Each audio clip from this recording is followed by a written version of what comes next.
तो creamy layer and non creamy layer concept से related एक बहुत ही इंटरेस्टिंग जजमेंट एंड ऑब्जर्वेशन जो केरला हाईकोर्ट ने किया, जिसका एनालिसिस मैं आप सबके सामने करने वाला हूं। बहुत ही इंटरेस्टिंग केस है, दिल थाम के बैठे, कुर्सी की पेटी बांध लीजिए। तो दो स्टूडेंट्स, केरला में दो स्टूडेंट्स, एक जो नीट एग्जाम के लिए अपियर हो रहा था और एक जो कीम एग्जाम जो केरला लेवल के लोकल गवर्नमेंट एग्जाम होता है, दोनों के लिए इन लोग अपियर होना चाह रहे थे। दोनों एग्जाम के एस्पिरेंट हैं। अब दोनों ओबीसी कैटेगरी के, जिसमें से एक के फादर की जो एनुअल इनकम है, किसी प्राइवेट कंपनी में काम करते हैं, उनकी जो एनुअल इनकम है that is 1.12 crore annual income.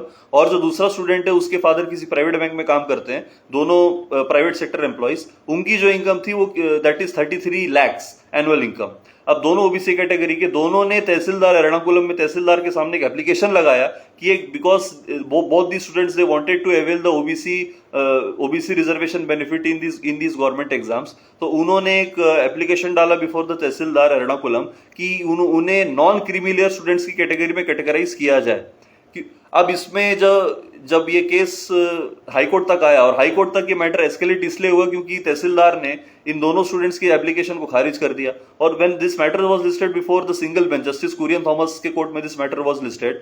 और इसमें जब इसका पिटीशन को एनालाइज किया, तो इसमें जो कई bunch of arguments were made from state counsel as well as the counsel for the petitioners. तो उसमें ये पॉइंट आया कि जो एक गवर्नमेंट ऑर्डर, यानी 1 जनवरी 2015 का एक गवर्नमेंट ऑर्डर था, जिसमें उन्होंने कई सारे कैटेगरीज और कंडीशंस डिफाइन किए थे कि under what circumstances and what conditions आप जो है नॉन क्रीमी लेयर के कैटेगरी में आते हैं। तो पहला कंडीशन तो ये था कि यदि आपके पेरेंट्स की जो एनुअल इनकम है that is and below 8 lakhs तब।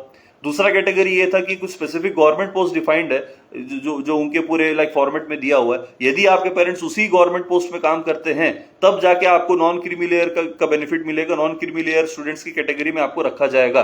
लेकिन इसमें एक कंडीशन ये भी था कि अगर ये सब के अलावा यदि किसी दूसरे प्राइवेट ऑर्गेनाइजेशन जिसका इस गवर्नमेंट ऑर्डर में कोई मेंशन नहीं है, लेकिन उसके बाद भी अगर उनकी जो एनुअल जो इनकम है अगर वो 8 लाख के ऊपर जाती है, तब आपको ये जो नॉन क्रीमी लेयर बेनिफिट है ये आपको नहीं मिलेगा। ये चीज उस गवर्नमेंट ऑर्डर डेटेड 1 जनवरी 2015 क्लियर कट लिखा हुआ था।